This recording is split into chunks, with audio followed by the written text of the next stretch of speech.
Good morning, true crime friends. Holly and I were just enjoying a bit of playback of the Treehouse murder case from down there in Key West, Florida. Child, it is a mess. It is a full 3-ring circus, possibly a 4-ring circus. So look, yesterday, Franklin Ty Tucker, the accused, gets up in court and he's like, yeah, Your Honor, you know those witnesses that I promised you from the bottom of my heart we're gonna be here today?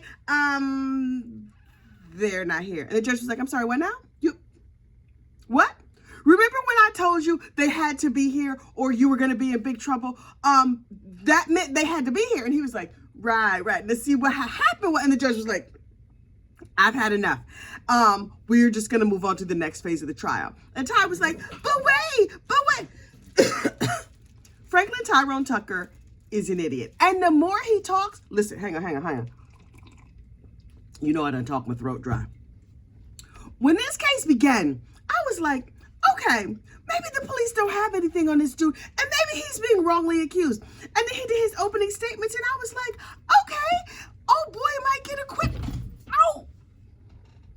She just scratched the skin off my leg. I was like, he might get acquitted. I don't think they have the evidence. I don't think they have the proof. Go ahead, Mr. Pro Se defendant. And then he kept talking. And really now, I just want him to shut up. I want him to shut up real bad. And here's the thing.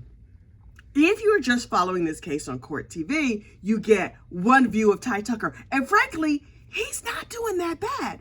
But if you watch his little YouTube channels and his free Ty and all this other stuff that he's done, it's clear this man is unhinged. There are no hinges in sight. This dude is nuts.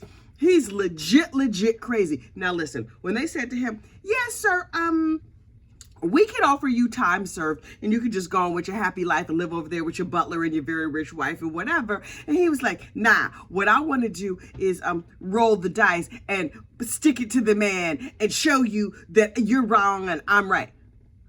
Okay.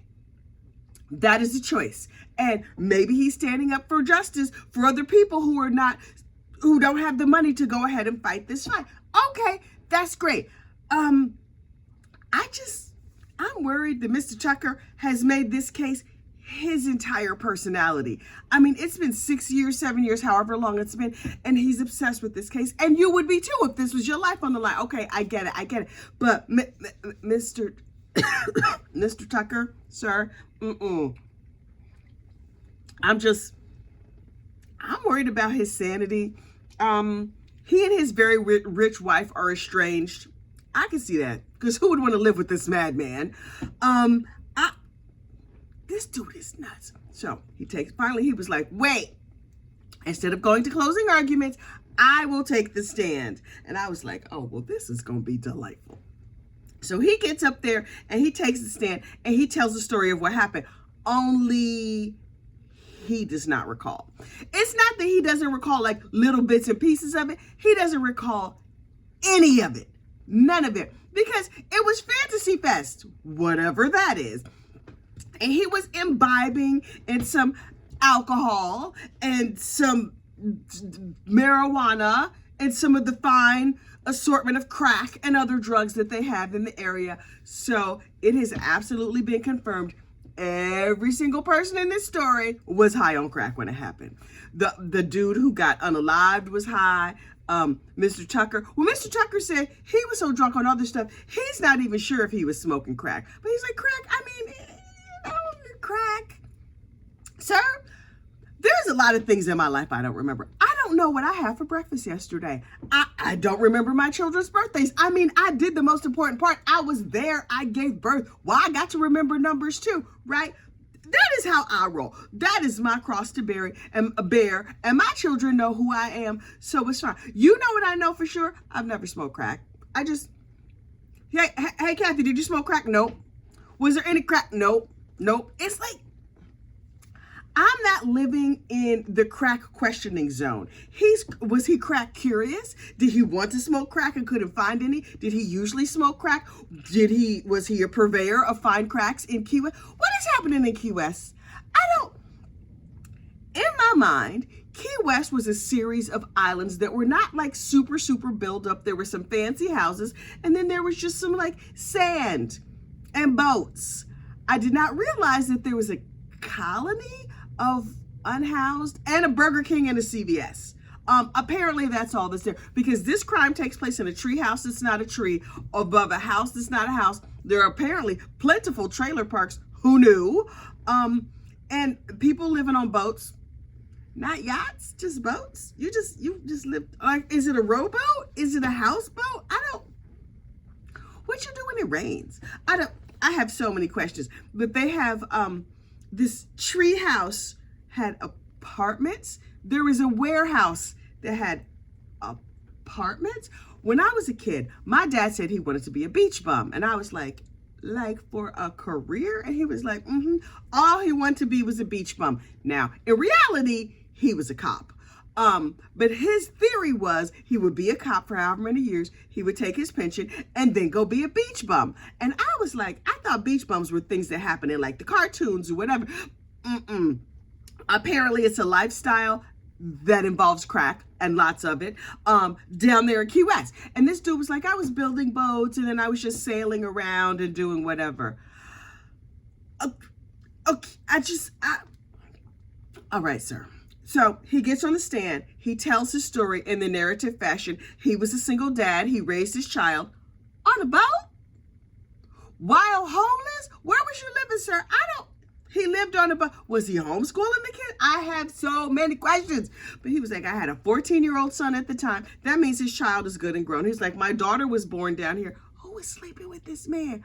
Who was dating Ty? Now listen, I know that rich lady married him. Okay, fine.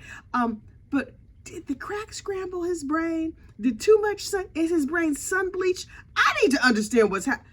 Listen, none of this is my business. But honestly, 97% of what I talk about on this channel is none of my business. So why should this be any different? But I'm just like, this case, they go to closing arguments today, thank God. Because I'm just like, I kind of just need it to be done. I have enjoyed it.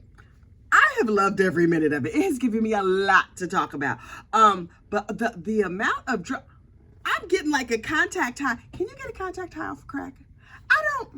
I ask these questions, but then truth, I really don't know that I really want to know the answer. The other day I asked about the health benefits, or if there was a Surgeon General warning on crack and heroin and like other illicit drugs. And somebody in my comments wanted to have a long dissertation about the health benefits of crack versus meth. That is a choice. Wow. And then finally I was like, wait, she's like, well, you know, it's not the meth that does you in, it's the Brillo. Like the stuff you scrub pans with? There's Brillo. Where did the Brillo? You were scrubbing pans and you started smoking them because you thought that was going to get you high like meth. Where does the Brillo come in meth? Now, see, I asked that question and now I'm going to get 25 comments, people explaining to me the ins and outs of meth use and Brillo and why they go hand in hand. Why they go rock and pipe. Why do I get myself into these situations? Anyway, closing arguments. Closing arguments are today. And Mr. Ty Tucker seems very calm. He's just like, I do not think they will convict me. Sir, you don't even know if you smoked crack. How can you be this sure about juries? And sir, have you ever done jury duty? Have you ever lived in a house? Do you know how society works?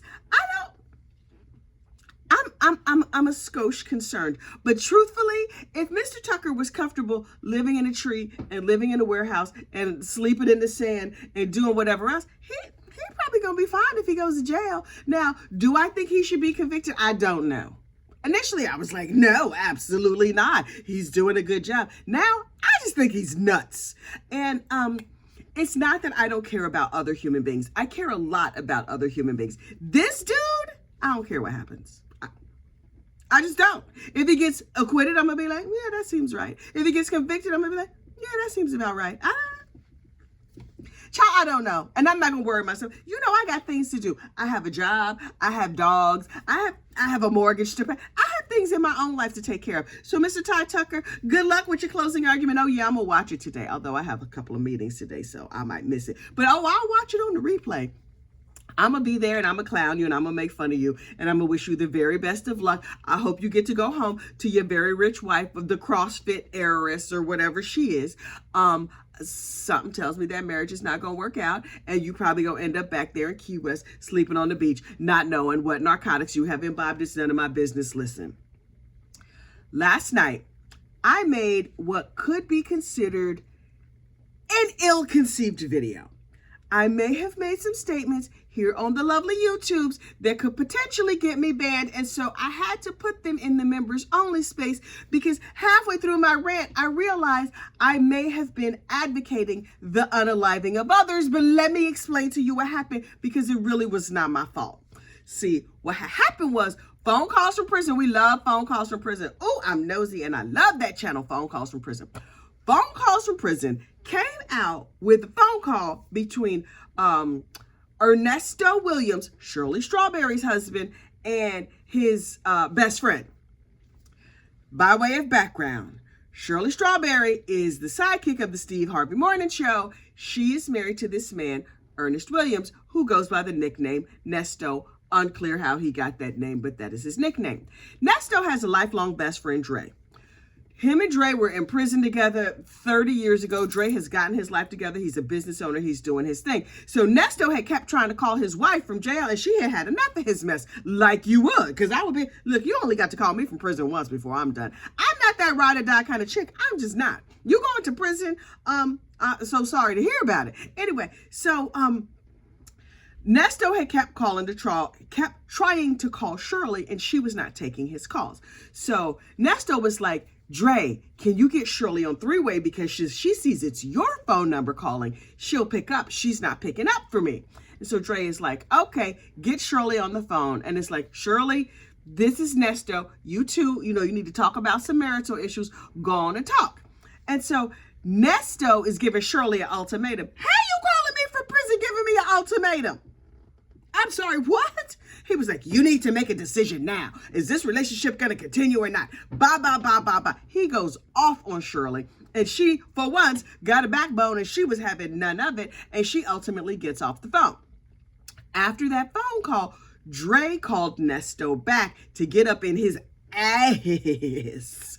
And the call we heard last night on phone calls from prison was Dre having a little chitty chat with Mr. Nesto, following the explosive and ridiculous Shirley Strawberry call. Now, Dre has made it known from day one. He's Team Shirley, and he's like a big old dude with a real deep accent, a real deep Southern accent, and he's like, I'm Team Shirley. I'm Team Shirley. Let me tell you something, Dre. Nesto, I'm Team Shirley. I'm like, okay, well, Dre is Team Shirley. And so he was just like, you're not going to go and give her ultimatums. It's not fair to her. And blah, blah, blah. I was like, yes, Dre, come through, Dre. Let this boy know. And then Dre dropped a little tidbit of information that we all suspected, but we're not entirely sure of. And Dre said, and I quote, you told me you never loved her anyway. What? Now listen, here's the part where my response might have left all the hinges, got a skosh unhinged.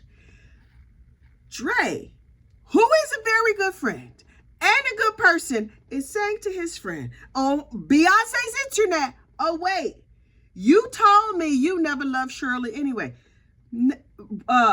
Nesto was married to Shirley for 9 years. He's using her clout as a come up. He got this woman's money all messed up, although she was not that great at managing her money to start with. He is in jail for all kinds of financial crimes, for inappropriate intimate relationships with adult women, underage females, and animals. So that would be embarrassing. A skosh. He's not even from South Carolina, and he doing nasty things to them kitties and puppies and stuff. And I'm like, okay, okay. Now, your best friend is up here on the internet talking about, you told me you never loved her anyway, and everybody has seen it, and everybody has heard it. What? So I may have, in a moment of excitement, advocated for the unfortunate unaliving of Mr. Nesto. Now, I walked that back by saying that we know that the unaliving of others is wrong, and it is. But I did suggest some ways that Miss Shirley might deal with Mr. Nesto that would leave him on this mortal coil, but he may find uncomfortable, including applying a projectile that may have come out of the end of a little pew-pew to his legs, both of them, possibly his kneecaps. She could circumcise him, even if he's already circumcised. She should not sweeten his tea with antifreeze, because that would just be wrong, although it might be a smart idea. I'm just saying there is a myriad of ways that she could express her displeasure with Mr. Nesto for having out here for God and all the world to hear he never loved her. She has risked her job, her relationship with her family, her child. This heifer's homeless. She's 70 years old. She's sleeping in an air mattress on a 1-bedroom apartment floor while he's in jail because he done tricked up all her money and all of this mess, and he never loved her? What? Listen, it triggered me. It triggered me. Let me tell you a little story. Apropos of nothing. Then I got to go because, you know, I got Cornish game hens in the oven. Yes, it's 5 o'clock in the morning, but I'm up cooking. Back when I was in college, I was dating this boy, and I was like, oh, he's the love of my life. Obviously, we're going to get married because, you know, I'm 20 years old, and I know how the rest of my life is going to work out. So I'm living in Terre Haute, like you do, having mapped out the rest of my life. And I was dating a young man who, yes, he was gay, but I thought my love could heal that. We did not have an intimate relationship, even though we had been together for 4 years. I thought he was a gentleman. I could date other people, but not him, because he was not into lady bits. Okay, fine. But that's fine. I love him, he loves me, and we're gonna live happily ever after. Clearly, I was misguided. See also Shirley Strawberry. And so during the course of a fight, my boyfriend said, I don't even love you, but it's not like you're gonna leave. You'll stay right here. Sir. Yes, I'm a doormat. Yes, I am misguided. Yes, I think my love can make you not gay. But you don't love me? What? And so I was a little bit upset. I did not harm him physically. I said, okay. And I picked up my keys and got my crap together, and I moved to New York City. Because that is the natural response to a situation like that. You move far away and live there for 30 years, and you make your life there with all your other kids and your husband and your 2 dogs and your nice house in the suburbs. That's what happened. So I might have been triggered when I heard Dre's little statement. That whole situation got my blood pressure up. But my blood pressure is down now. And I'm relaxed, and I am the calm woman that you see before you today, full of dignity and class, with my pinkies out, with my delightful mug, who somebody in the comments said to me the other day, that cup is, what did they say? Oh, I don't remember what it was, but they like it. And I was like, oh, you see this word? This, you, F you, sir. Ma'am, whoever you are. These mugs are available in my merch shop. Okay, like I said, there are Cornish game hens in my chicken, and this kale is not gonna roast itself. I have to have lunch today. What am I supposed to do? Starve? A diva cannot starve. Okay, y'all have a great day. I get the feeling that this video was wildly off the rails, but am I gonna edit it? No, because I do not know how, and I'm not interested in editing. Y'all have a great, safe day, and I will talk to you later.